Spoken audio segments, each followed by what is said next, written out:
Okay, good evening, everybody, and thank you for joining the City of Kingston Historic Landmark Preservation Commission at our monthly meeting. Today is March 4th, 2021. My name is Suzanne Cahill. I am the Planning Director and organizer for our virtual meeting. Before we begin our meeting, we would like to go over a few meeting guidelines to help navigate the system as efficiently and respectfully as possible. We ask that members of the public and the press remain muted and off camera for the length of the meeting. As the organizer, I reserve the right to mute anyone who unmutes themselves. Commission members and city staff will control their own mute button. Good practice would be to mute yourself if you are not speaking to avoid background noise and feedback. If a commissioner or staff wishes to speak, they will raise their hand. The chairperson will call on them before they speak by stating their name clearly for our audio listeners and transcript recording. All of our meetings are recorded. Both video and written transcriptions will be made available to the public on the city's website at a later date. In lieu of public speaking during the monthly meeting, we requested all comments to be received by 2 p.m. on Tuesday, March 2nd, 2021. No comment were received. All meeting materials, applications, supporting documentation, and written comments may be found on the city's website by going to www.kingston-ny.gov. And on the home page, scroll down to the bottom under the meetings where you see Historic Landmark Preservation Commission listed. Click the link for the agenda and you will find a universal hyperlink with all information. If at any time you have an audio issue, send a text message to the following number, 845-443-0416. I will repeat that number again, but be aware that phone calls will not be answered during the meeting. The number again to text is 845-443-0416. As the organizer for today's meeting, I reserve the right to lock and pause the meeting, to eject anyone who has behaved inappropriately, or to enter into attorney-client conference if needed. The Commission wishes to thank you for your continued patience during this unusual and difficult time. On their behalf, we wish you and your family good health, and I now turn the floor over to Chairman Mark Gumblatt to call the meeting officially to order. Good evening, all. First order of business is approval of last month's minutes. Do any commission members have questions or amendments concerning last month's minutes? Mark, do you want to first introduce all of the commission members, please? All right, I will do that. I will call each of you in line in order and ask that you unmute and indicate your attendance. I'm Mark Grunblatt. I chair Historic Landmark Preservation Commission. Andrea Putes. I'm Andrea Putes. I am the resident architect. Hi, Hayes. I'm Hayes Clement. I'm a member of the commission and chairman of the Heritage Area Commission. Kevin McAvoy. I'm a commission member. All right. Peter DeMuth. Peter DeMuth, commission member. And Robert Tonner. Robert Tonner, commissioner. All right. Moving on to our first order of business, I'll ask again, does any commission member have any questions or amendments to last month's minutes? All right, hearing none, I will entertain a motion to approve the minutes as presented. Motion, Robert Tonner. Thank you, Robert. Do I have a second? Second, Hayes Clement. Thank you kindly, Hayes. I'll call the roll. Andrea? Aye. Hayes? Aye. Kevin? Aye. Robert? Aye. Peter? Aye. I also vote in the affirmative. Okay, moving on to our first order of business. That would be, oh yes, here we are. 101 Broadway for the Rayer Center. Who do we have here representing the Rayer Center? No. That's not the right. If I clicked onto the wrong one, that's what I get for coming in last minute. That's the minutes, of course. All right, first order of business then. Sue, guide us in. Okay, 127 Fair Street. 127 Fair Street. Who do we have on 127? Good evening. Hayes? Hayes is- Before we start, I'm going to recuse myself from this discussion because I have a financial relationship in the sale of that house. Thank you for bringing that to our attention, so you can mute yourself and go off camera if you'd like. I would also like to recuse myself because I'm friends and neighbors of the applicant. I know that's not actually required. This is a small city. The chances of us knowing somebody involved in a project are quite high. Okay. It's a question of whether you feel you can be objective. I can be objective. All right, that's, I think, the important point here. I'll give Dan a second to chime in if he needs to add anything. All right, let's move on.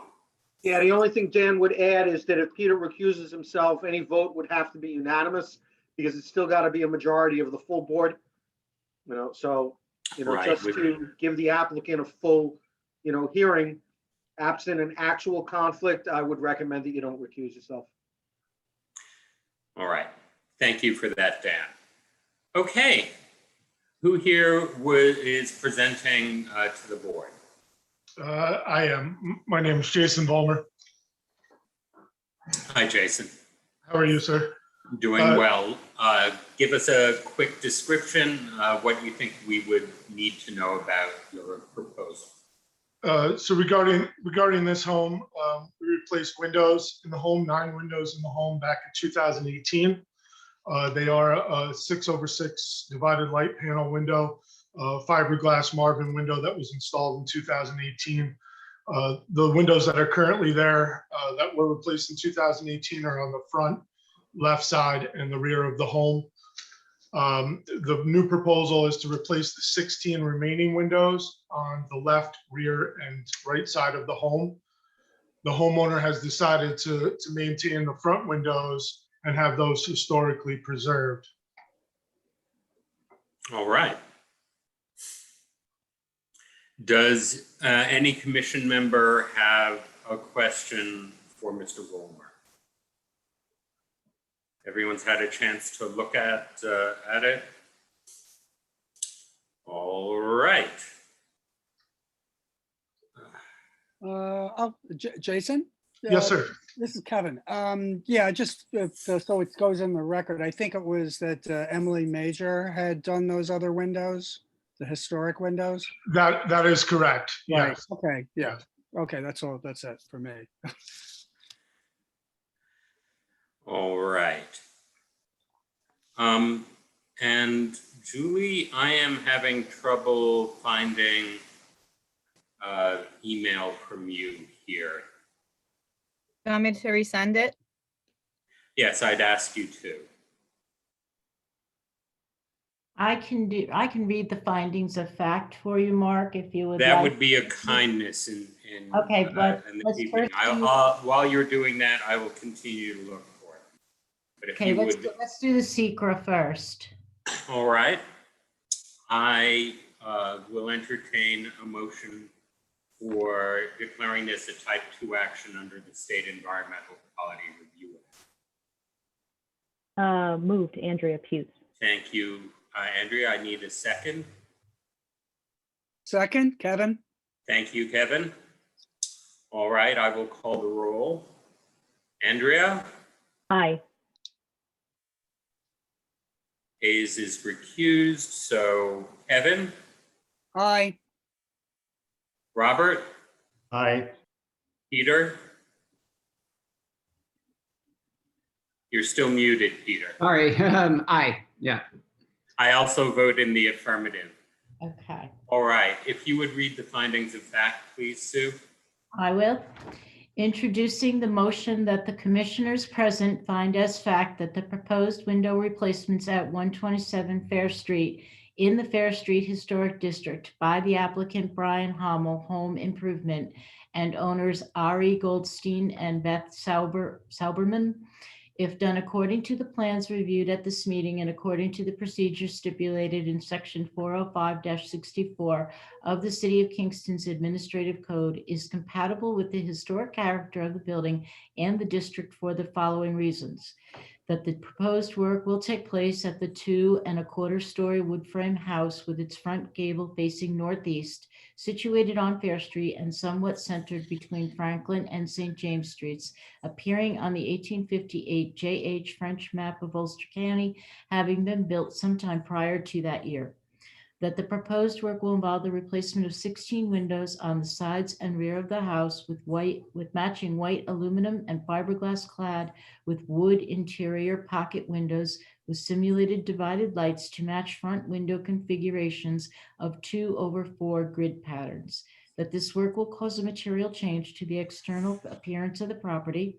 That the windows will not detract from the character of the historic district or building. That any changes or additions to the work specifically described and outlined in the submitted application will be subject to further review by our commission prior to the work being carried out. That this commission's approval does not obviate the need for a building permit from the City of Kingston's Building Safety Division or any other required approvals from relevant coordinating agencies. And I will do the last formality here.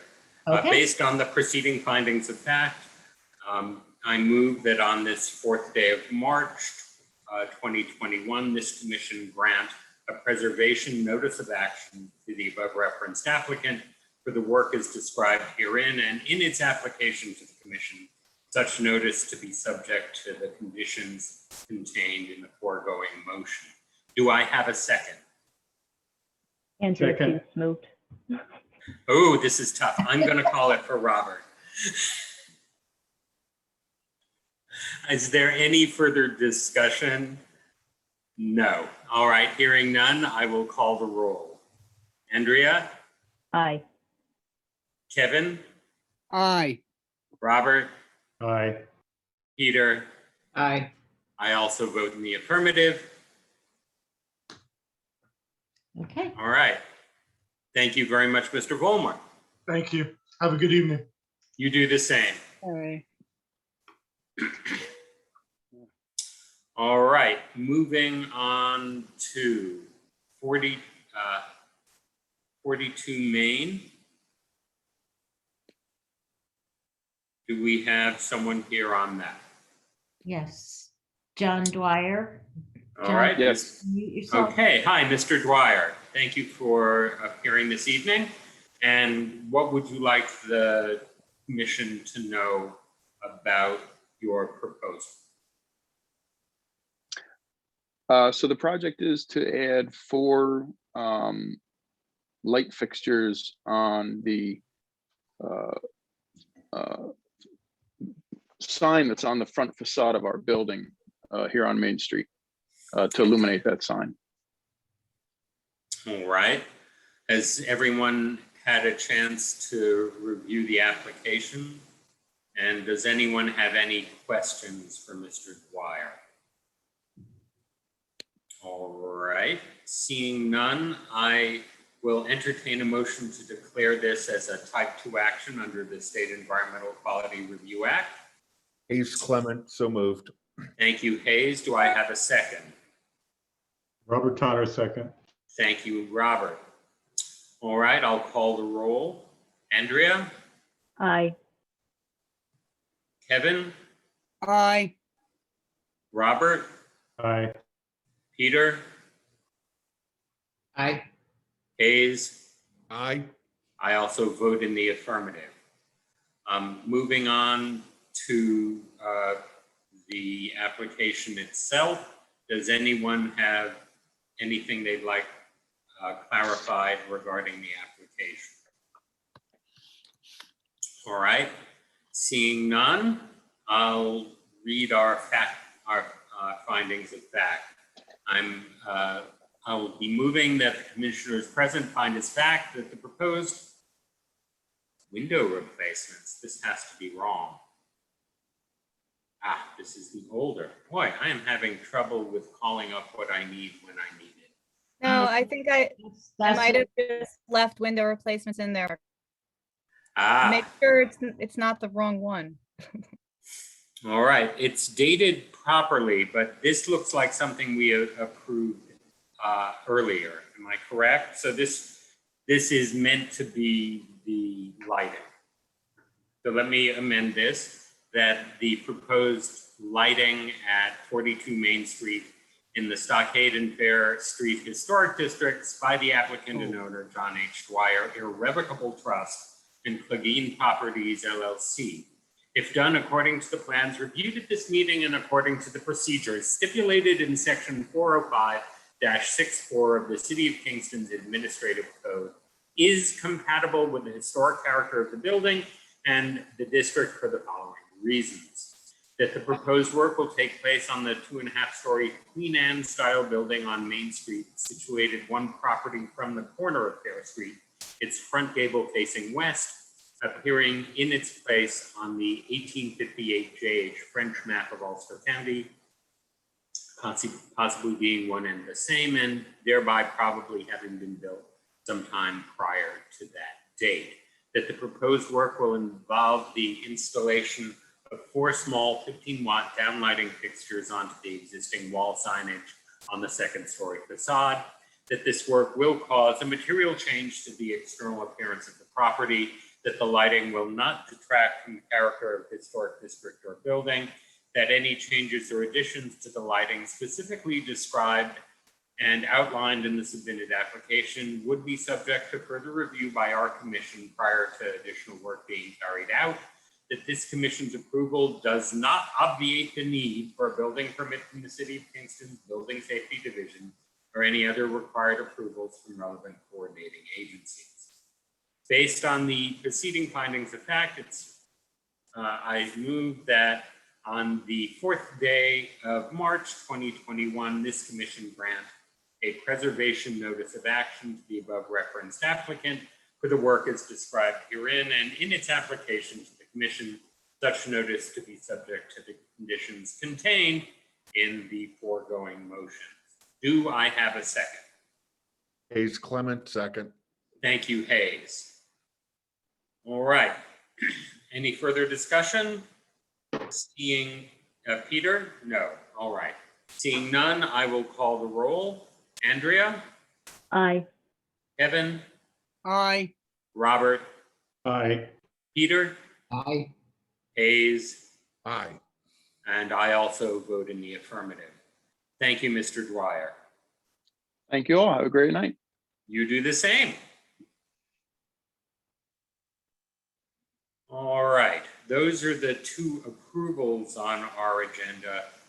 Sue, in what order do you want to approach discussions? Well, Mr. Greenberg is here, so I had sent around late this afternoon 2 additional pieces of documentation. One was from Mr. Greenberg, who is here representing the Congregation Emmanuel of the Hudson Valley, which is on Albany Avenue. I'm sure everyone is familiar with it. He contacted our office and was interested in having the property and the building nominated for historic status in Kingston. So he did a small write-up, which is what I circulated around to you. And I asked him to come this evening to just give a brief presentation. There still is additional documentation that will need to be assembled for the commission before we take a vote on it. So I'd like to give him the opportunity first and then ask if there are a couple members of the commission who might like to work directly with him to prepare a packet to bring back to the commission itself. So with that, Mr. Greenberg, I'll allow you to just introduce yourself and go through just a basic summary of what you've written, and if you have any additional comment that you'd like to add. Sure. Thank you for the opportunity. This is the first time I've ever done anything like this, so please bear with me. I'm Jeff Greenberg. I'm the president of Congregation Emmanuel of the Hudson Valley, which is a mouthful.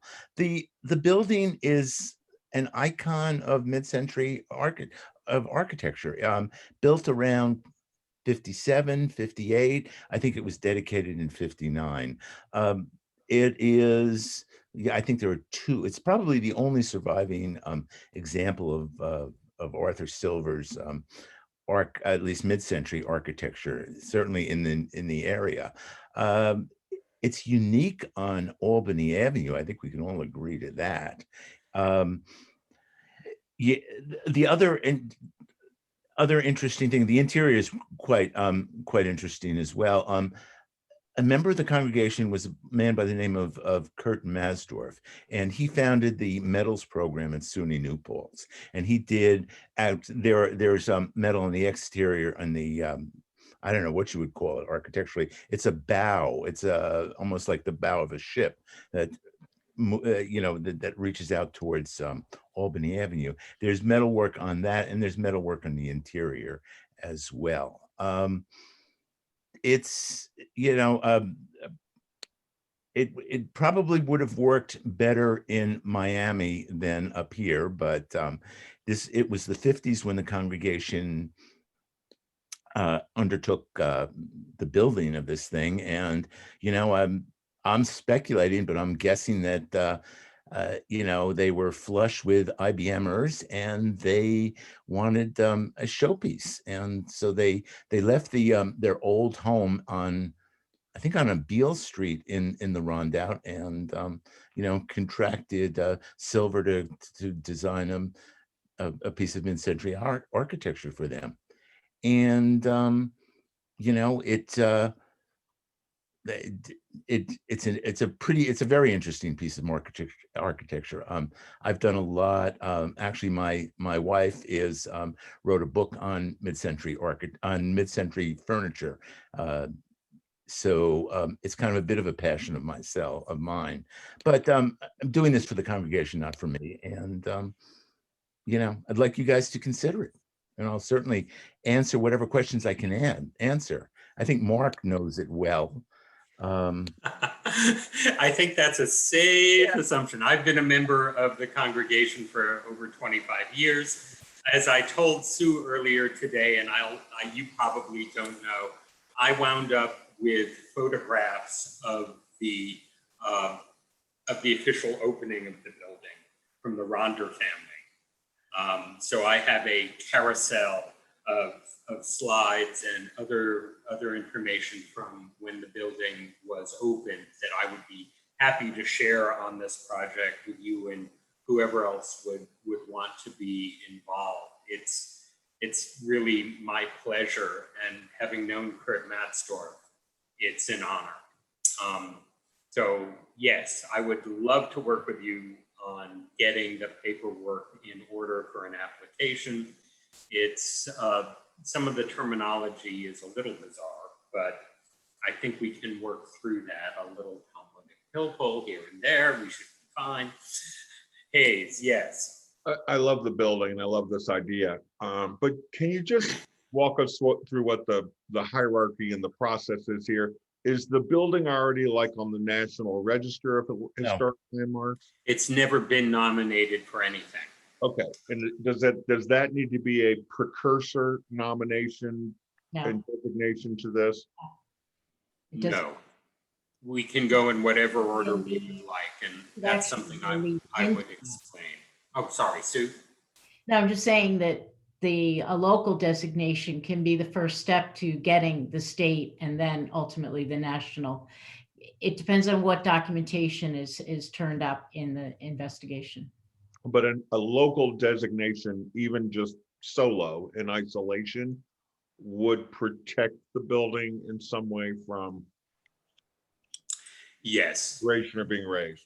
Yeah, we would be focused on the exterior. Right. I know that Jeff wants some portions of the interior to be included in the application. That's more the level of state or federal protection. But we can go in whatever order makes the most sense, and I suspect it will be easiest to start locally. I'm curious, Jeff, a lot of property owners, religious, nonprofit, for-profit, are reluctant to do this because they don't want to have their hands tied by any kind of sort of governing regulations over a building. Is this widely popular, and there's a consensus to do this within the congregation? That's a great question, Hayes. And the answer is I don't know at the moment. I will certainly push it, and I suspect that I can convince them. They're pretty proud of the building. They really are. It hasn't been screwed around. There was classrooms were added in the back. There was some interior work done where they shifted a kitchen, moved it around. But it's pretty intact. Certainly the sanctuary is. And Masdorf's work is spectacular. It's really beautiful. Yeah, and one So of a vote of some sort would have to, you think, take place within the I have to congregation? run it by the board. Okay. But you know, I'm sure I can, you know, I'll have some objections, but I can work with them. I think I can. No, it'd be a great thing. It's a stunning building.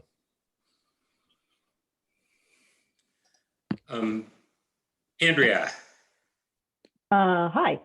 I'm just curious what kind of drawings you may have, plans, elevations, sections of any kind.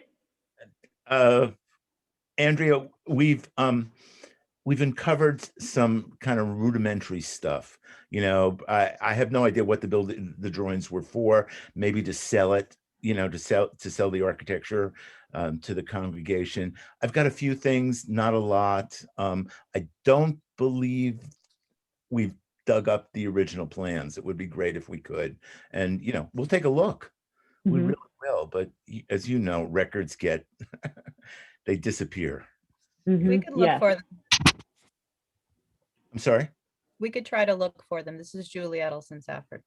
Okay, that would be great. I'd love to know what it was like. This is Kevin, I would suggest doing this using a SHPO inventory form so that if you do want to go to the National Register later, you're sort of already in their format. You're heading in that direction.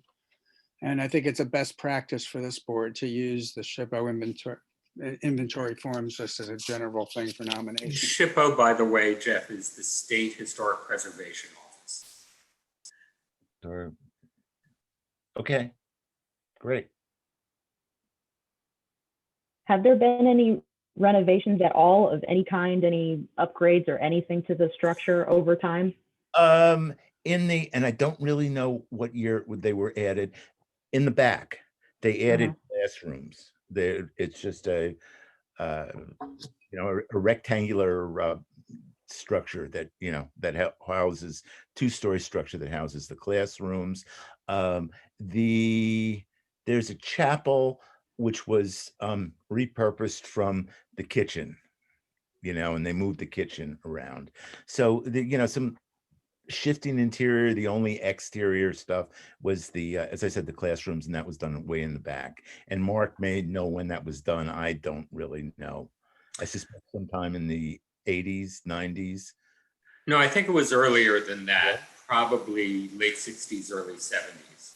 Okay. But I can also tell you that I was present when the ceiling collapsed in the sanctuary. It was, I will remember it. My son is now 30. He was 13. We were there for his bar mitzvah class, and the ceiling collapsed while we were there, and the building was vacant for a year as that was repaired. And so I know that there was some interior work done in the ceiling of the sanctuary at that time. It was fairly extensive. Wow. Also, it was around that time that they used a specific bequest to set up that additional smaller chapel. Mm-hmm. So yeah, happy to work with you.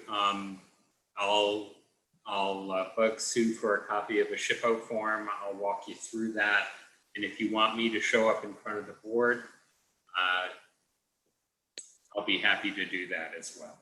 Looks like you're already here. I wasn't going to ever propose it, but I'm really proud of you for stepping forward. So thank you. Happy to help where I can. Yeah, it would be wonderful if we could really pull it off. I suspect we can. I'll also share with you what I got from the Ronder family. I think Robert Ronder was the president at that time. Kevin? Yeah, I've just pulled up, I think this is Tony Opelka's report from 1990 on Albany Avenue. And there's one issue that'll have to be addressed. At that time, the building was less than 50 years old, so it was considered non-contributing. So we'll, that would have to, if we're going to go for the National Register, that, we'll just have to indicate that it's, right. Well past that now. We've been patient. Yeah, but you'll have to pick out the criteria and the criteria considerations. Right. Right. Yeah. Or Thanks. consult with SHPO on it, Chelsea Towers would be more than happy, I'm sure, to speak to people and, guide you in the direction. Yeah, I so think- much of our surveys were before Yeah. mid-century modern was actually a thing. Yeah, it does mention it. It mentions modern concrete, glass, and metal synagogue constructed 1958, deeply recessed from the street on 100 by 184-foot lot. Building intrudes on the historic character of the street. You have to address that particular sentence. Yeah, and rebut them, That's from a different time. Yeah, we're not going to turn it into a Victorian. It's just not, that Right. isn't the point. Right. This is But that it's an exemplar of its time. Right. is where we would go. Just so that you understand the discussion here, Jeff. Okay, good. So I think one of the first steps, obviously, Jeff, is for you to go to your board and get their consent for you to move this process forward.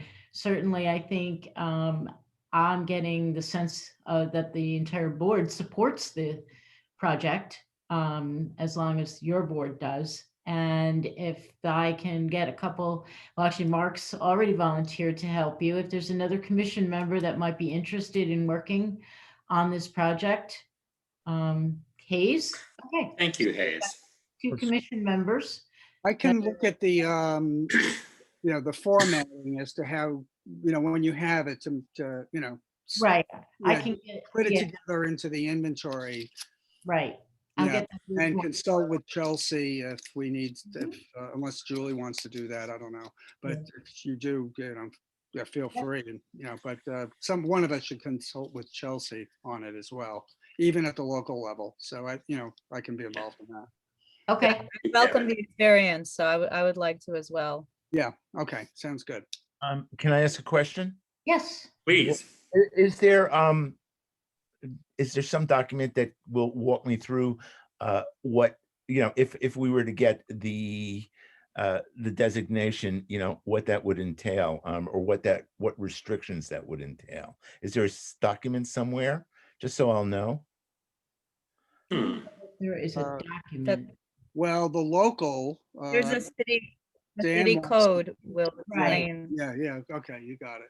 I'm sorry? You have to consult the Historic Landmarks Preservation Commission part of the code that will explain the criteria for any kind of evaluation of any changes that might be made in the future that would dictate what goes on. Okay, great. Thank you. I'll find that. I'm used to what you have to go through in Brooklyn, which is which can be awful. So but okay, super. If there are no other questions, I mean, I'll get in touch with, or Mark, you know how to get in touch with me. I know you do. Yes. Does as well. So thank you all for listening and considering it. Thanks for coming. Enjoy. Our pleasure. Thank you kindly, Jeff. Okay. Thank you. Bye-bye. Good night. Night. Okay, then the next item that I had sent as an additional item, Dan Gartenstein is here too on this.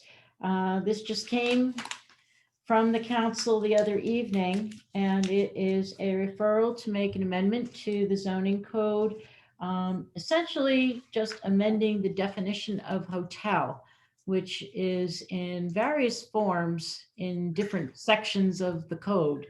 So it's a consistency basically to bring everything to be consistent, not only at the local level, but also with the county. Mhm. Dan? So what are we Yeah, getting this- at moving to? This came about as a result of the council looking at regulating short-term rentals and basically looking into that issue and attempting to define short-term rentals. We came up against at least 4 different definitions for hotel between the county law and the city code. The definitions are somewhat inconsistent, and our definitions are inconsistent with the county definition. And all hotels throughout the city, including short-term rentals, are currently charged occupancy taxes through the county. So in order to attempt to create some uniformity, we drafted one single definition of hotel that is reconciled with the county definition. That basically is a facility that provides overnight accommodations to transient guests. Transient guests are defined as guests who stay less than 30 days. And then the statute lists various different types of hotels based upon the type of facility, such as, you know, a hotel, a motel, a short-term rental, a bed and breakfast, and a number of other commonly used phrases. In essence, what we are doing is not changing the definition of hotel.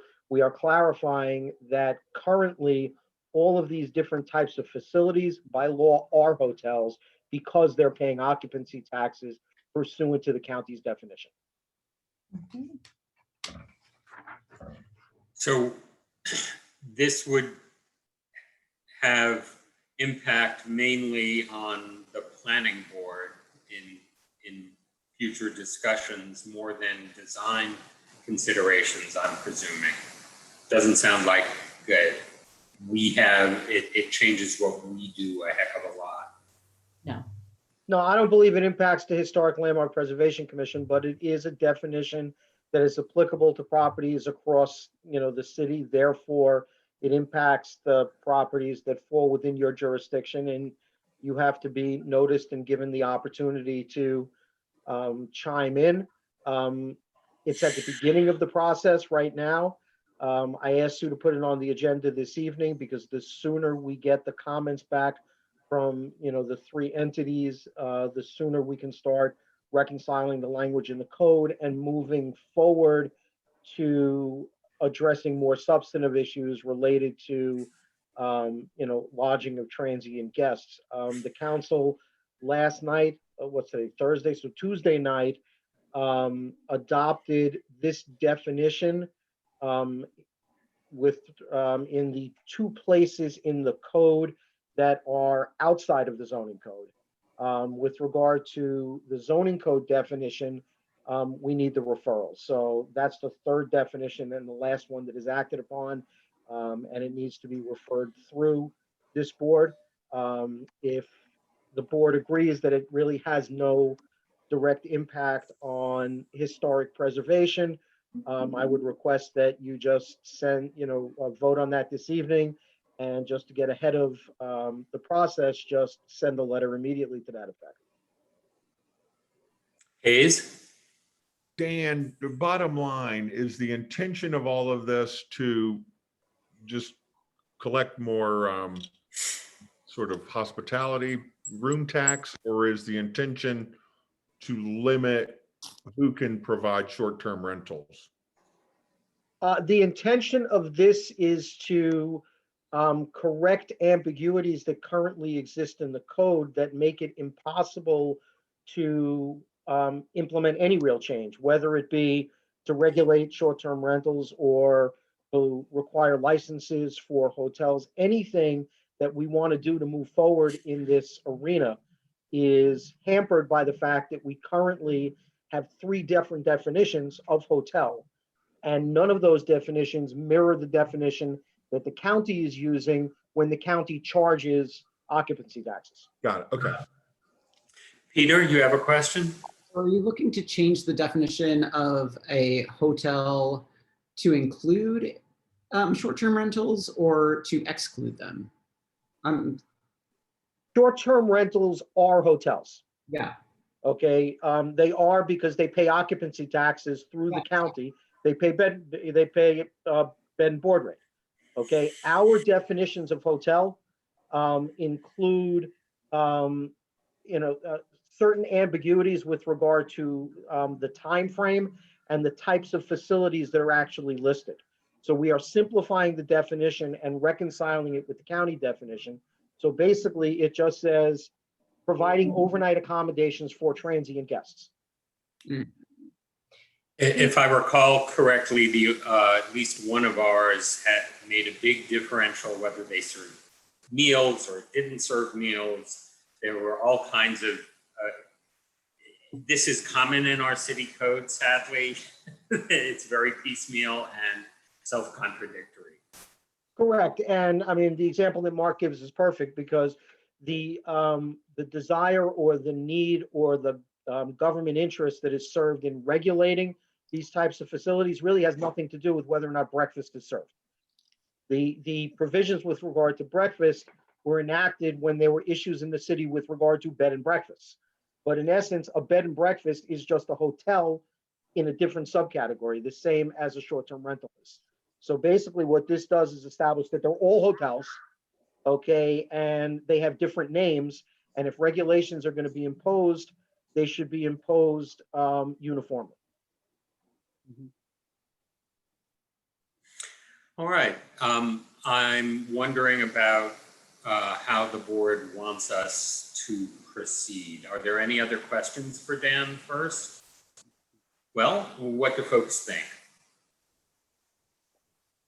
I think that's complicated potentially from the standpoint of our narrower mission to further protection of historic resources in Kingston, and that regardless of what you feel about short-term rentals and displacement of long-term renters because of them, you could make a good argument that people investing in the Stockade District, other historic neighborhoods are doing a sort of above and beyond job of preserving historic homes, maybe more than not. So I just think we have to be, and I realize this is not on the surface at least intended to limit short-term rentals or the people who looking at that as a way to offset their investment in preserving historic houses.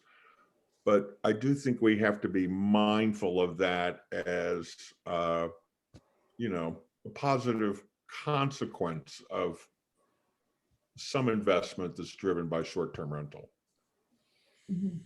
And just in response to that, Hayes, the council is looking at, regulations of short-term rentals and imposing, certain requirements with regard to owner occupancy and frequency of use and the like.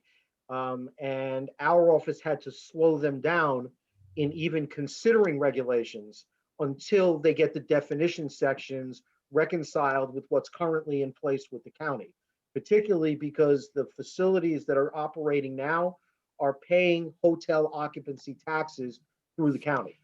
So until we get these definitions reconciled, the council can't even start the discussion of whether or not regulations are appropriate and what regulations they would support. Make sense? Yeah, but if there's a political agenda behind clarifying the definitions in order to speed toward a conclusion around short-term rentals, I think we have to be mindful of that and wary of it. I think that's kind of a step two, personally. This reconciliation is, as Dan has described, does not change any city regulations of either of any of these subcategories. It just is a redefinition of lumping them all under hotel. That's my read of it. Any other comments from anyone? Yes, Robert? Yeah, it makes sense to me that it's, the definitions are cleaned up, no matter what that means. And if the definitions are cleaned up and then you go to, then people can fight one way or the other, whether, they're regulated or not. But that makes sense to me. But as a board, I think that we could say we favorably look at cleaning up the definitions. However, as the Historic Landmarks Board, we don't think that our purview is blah, blah, blah, blah. Yeah, overuse, we don't have much to say. Exactly. Whether it's classified as a bed and breakfast or a hotel or short-term rental is none of our concern directly, as long as the exterior of the building is maintained in a historic fashion. And if there is a consensus, you could certainly include a statement along the lines of what Hayes was speaking, that any subsequent regulations of any type of hotel should be done, with care and consideration of, the types of issues that he mentioned. I mean, you don't have to just say yay or nay on the amending the definitions. If there are concerns with regard to the pace, the intention, or the agenda of the individuals who are looking to regulate these various types of hotels, you can certainly address that in your letter. Ooh, sorry, Hayes, you're muted. I agree with that, and I understand, the first step in any journey about this is having to clarify a whole bunch of conflicting definitions between county, city code and county regulations. I get that. I just want us to be clear that there are ramifications for short-term rentals that potentially are not good, but a lot of very, very, very significant investment in historic preservation in Kingston is around residences, and the investments are being made because they can be offset by short-term rentals. So if you look at what the mission of this commission, this board is, whether, regardless of your other broader view of renter displacement, everything is, we can't ignore that fact. And I think we should give a nod to that, at least, if we're going to give an opinion on this. Like Dan And if said, I could just, we support it, but we say, bearing in mind some very important facts that are directly germane to our mission. and if I could also just follow up on that, at the same time as the council was moving forward to reconcile the definitions, the council authorized the city to enter into a shared services agreement to access the data that the county collects with regard to short-term rentals. There have been a lot of anecdotal, information provided to the housing committee and the council with regard to either the pluses or the minuses of short-term rentals without having that data and without clarifying precisely how many of these facilities or these residences are actually removing potential rentals from the market, and how many of them are, as Hayes said, a means to to accomplish renovations and to restore properties that otherwise would not be that would under no circumstances would be available as rentals. The idea that just because it's a short-term rental, okay, if it was regulated and it wasn't allowed, it would all of a sudden become a rentable apartment is not necessarily accurate. And the way we get that information is by accessing the county statistics and going through the properties that are currently being rented and, identifying how many of them actually are, just apartments and homes that are being used to supplement income, and how many of them are actually taking rentable apartments and using them as short-term rentals. So that information is going to be accessed during this process, and hopefully it can all merge together months down the line once we get these other pieces in place. I'm tempted to not comment on possibilities down the road just yet, and just ask that we would like to be involved. We would hope that the Common Council, before making any additional regulations, would also bring that to us. I think Dan is right to say that we'll have more information about the possible impacts in a long-term sense once we have a broader overview. I just don't feel like I know enough to presume that investment will blossom if it's permitted in certain kinds of buildings or perhaps not in others. It's tough for me to prognosticate and just come up with, just project that. And I'm not sure how important our point of view on that is going to be to the Common Council. What do folks think?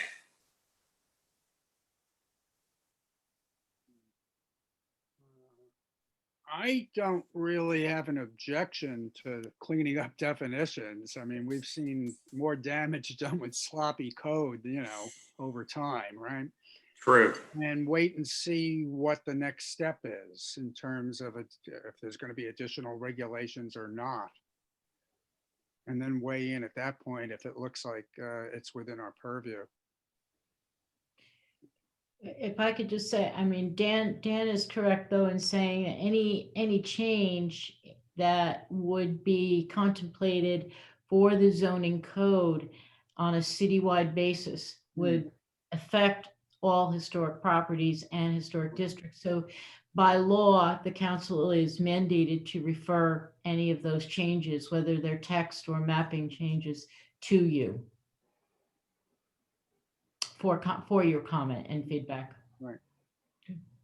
Right, and that may be a difference between us and Heritage Commission.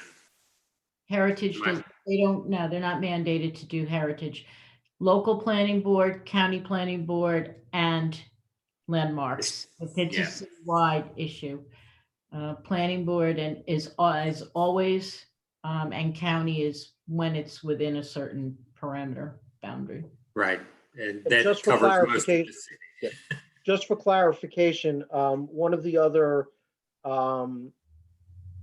issues with the way our code is drafted is that there are regulations with regard to hotels, short-term rentals, and licensing that appear outside of the zoning code.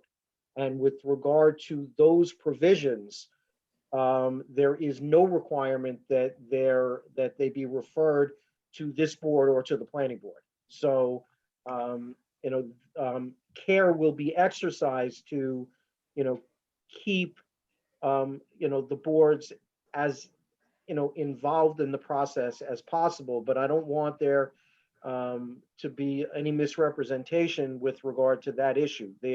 The current provisions with regard to regulating most of these facilities are not contained within the zoning code, and therefore a referral is not necessary. That doesn't even see a comment anyway, but it's not a provision in the zoning code. All right, well, that actually strengthens your point, Hayes. Yes, Peter? Given that, I would definitely, I think like Hayes has a really strong point, and I think that we should include a comment. All right, other folks, what's your, Andrea, Robert, any commentary? I largely second everything that Hayes has been discussing with this. Supplemental income to historic changes on properties and whatnot. If they're being funded by that, we don't want to see that change. Do you want me to read what I wrote in the minutes to address this? I think Robert wanted to make a comment first, Julie. Am I right, Robert? I was just going to say I agree with what Hayes and Andrea said, so we're looking at the definition change and cleanup is good. If there's any change to short-term rentals or whatever, that should be under advisement. That should be really looked at. I mean, is that? Oop, you've just muted yourself. Sorry. Yeah, sorry. Is that what our statement is going to say? Those two things, basically. That's basically what I have. Do you want me to read it to you guys? Sure. The general consensus of the commission was positive in regard to the clarification of the code, but any subsequent regulation of any type of hotel should be done with care and consideration of the benefits short-term rentals have on the ability of owners to afford historic preservation. Can you sort of distribute that so that some of us can have a little say in tweaking it a little bit? And I think and I don't think it's just subsequent legislation. I think it's even we make a nod to, reforming the code, whether it's at the definitional level or subsequent rulemaking, that it has to take into account from a historic preservation perspective, the role that short-term rentals potentially play in that in a positive way. I have an sort of different direction into this. Would a short-term rental property be eligible for the commercial tax credit as opposed to the purely residential one? Does anyone have any clue on those lines? That's actually a very good question, Mark, that is very gray at this point, and there is no clear answer. Again, they are paying occupancy taxes based upon their status as, basically as a business. But many of them are operating in zones that do not permit businesses. So a lot of this needs to be addressed going forward in terms of, regulating the entire industry. We are far from alone with regard to these issues. They're cropping up all over the country. There are a litany of lawsuits that are pending with regard to precisely those issues. And again, it will be developing over time. All right. Thanks, Dan. All right. So I would vote that we are empowering the planning department to draft a letter on our behalf with the, based on our discussion tonight. Sue and Julie, are you comfortable with the idea of circulating it first and taking comments from the board? Yeah, because I had along the same lines as Julie, I used a couple different words. So I think between Julie and myself, we'll come up with the language. We'll circulate it. If that is representational and agreeable by everybody, then we will send that off. All right, then I'll move that we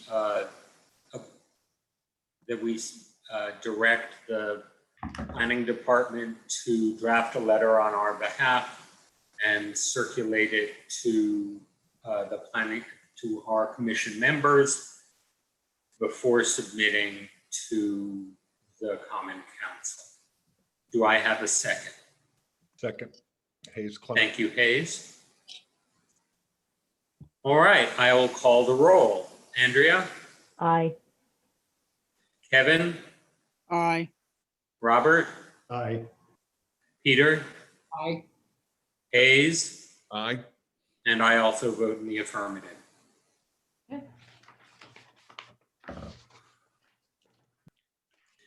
All right, what's up next? Thank you for taking it up quickly. I know it wasn't on the agenda, but I like to move these things along as quickly as possible so the council can act. Thank you, Dan. Happy to be able to get this turned around quickly.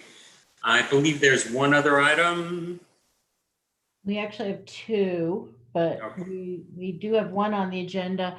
That would be the grants that we are working on. Mark, Kevin, Julie, and I.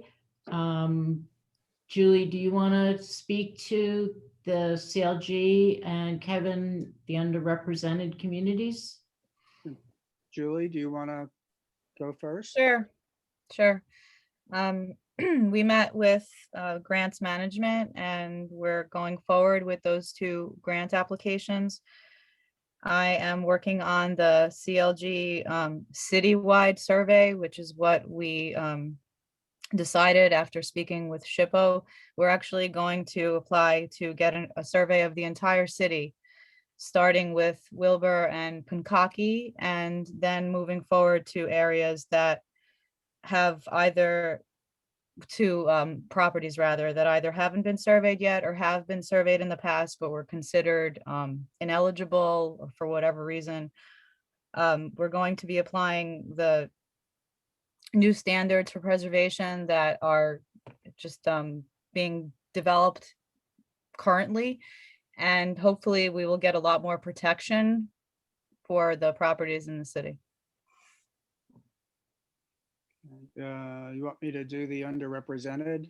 Feel free, please, Kevin. Okay.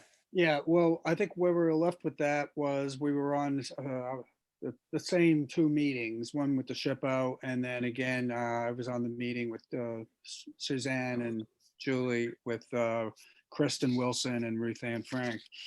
And what came out of that with respect to underrepresented communities was the National Park Service grant, which is due at the end of the month, I believe.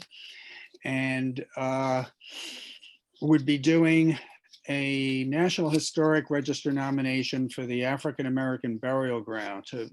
And the historic narrative would have 2 components. One would be a history of African American history, a narrative of African American history from the very beginning of the European settlement of Kingston and when the African people came over at the same time or thereabouts, 1660, let's call it, approximately circa 1660, up to circa, say, 1875, when that burial ground closed. And then from thereafter, it would be so that would be a generalized history, like a large narrative. That would include a lot of stuff from the colonial records, the Dutch records, the provincial records, and any information that the present owner of the property, Harambe, would want to give to us. And some of it, a good portion of it was based upon research I had done at different points, and then drawing on Professor A.J. Williams Myers and the narratives of Sojourner Truth, some documents from the archives that Taylor Brook may be able to provide us. Then that's component 1. Component 2 would be just a history of that site from the time it closed and became a lumber yard up to the present day.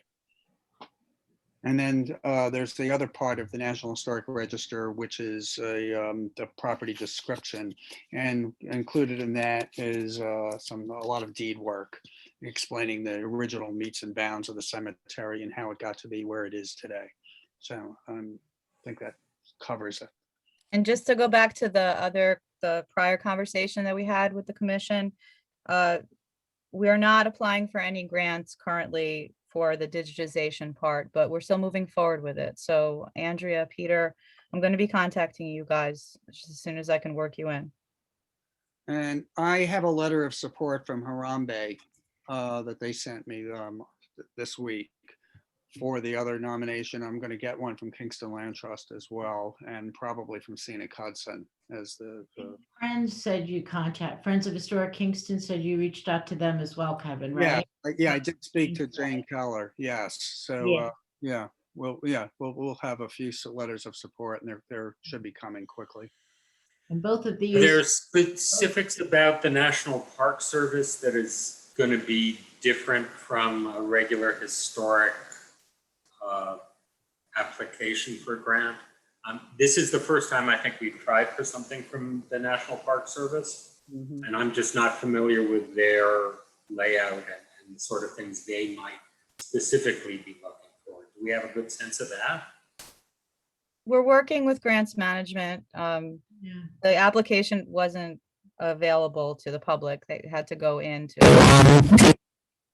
particular government departments and get it.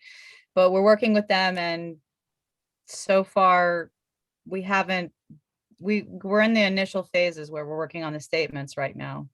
Okay. Don't know what more I can say about that. Yeah, and we already on the underreported communities, we already have identified the SHPO, the National Park Service criteria and criteria considerations. Okay. Sounds great. Thank you. They're also going to be, they've been submitted as communications for authorization to the council. So they're both going to be considered at the finance and audit meeting on March 10th. So if you want to talk to your alderman and tell them to support them, that would be a wonderful thing. All right, I will wander down the street and bang on Patrick, oh gosh, what's his last name? Riley. Ward 7. Riley. O'Reilly, yes. Patrick Riley's door. Peter, I also want to let you know that I spoke with Jane Keller from Friends of Historic Kingston about you specifically working on the slides with me, and she's cool with it. Oh, great. Okay, perfect. So how, I was gonna follow up with that. Like, are you gonna send me an email when? Like, Yeah, she's gonna collect the rest of them from Ed Ford's house, and she's gonna hold on to them there at Friends. Okay. And I'm gonna work with her and I'll get them to you. Sounds But great. we'll work that out. Perfect. Great. Okay. And The last thing I have is just very simple. We talked about it at the Heritage Area Commission. Next month's meeting is going to be a joint meeting of landmarks and heritage. It was scheduled to be that way. But going forward, every meeting from now on will be a joint meeting. We're not going to have the separate meetings anymore. We're going to make them all joint meetings. We think that they went well. The applicants, they were well received by all of the applicants. I think that both commissions appreciated the interaction between each other. So we hoping that it works out well and will continue that way. I hope it's not any indication that it's April Fool's Day. It's pretty ironic. We're gonna be moving forward on Thursday nights, your nights. So Right. there's no real inconvenience to you guys. And Sue, just to clarify, I mean, we did reserve the right if there's something incredibly complicated or major that deserves two separate meetings, two separate hearings. Absolutely, yes. Right. Yeah, the coastal management zone. Exactly. That is right. That will be, that's the perfect example. Some of them are very simple. Other ones get quite complicated and lengthy. So that would be scheduled as a separate meeting. Thank you. I think that's wise. All right. Anything else folks want to bring up? I just want to mention to Andrea that I don't know if she's familiar with Trekker 2.0, but there's a new program that you could feed a lot of information into SHPO. And because you want to do data entry with me, we're going to be working with that. And I'm super excited about that. Yes, not a problem. I'm not familiar with a lot of this stuff, but I learn very quickly. So feed it to me. We can talk about it. We can Zoom about it together too, some more if you want. And Looking forward to it. Not a problem. Me too. Yeah, and Andrea, Chelsea Towers she's been doing the presentations for the SHPO on this, so that's a good thing to know. She's our rep for Ulster County, so she's on top of this. It's very exciting. I just have to say, I've said it to everybody. It's very exciting. Your sarcasm is uber palpable. No.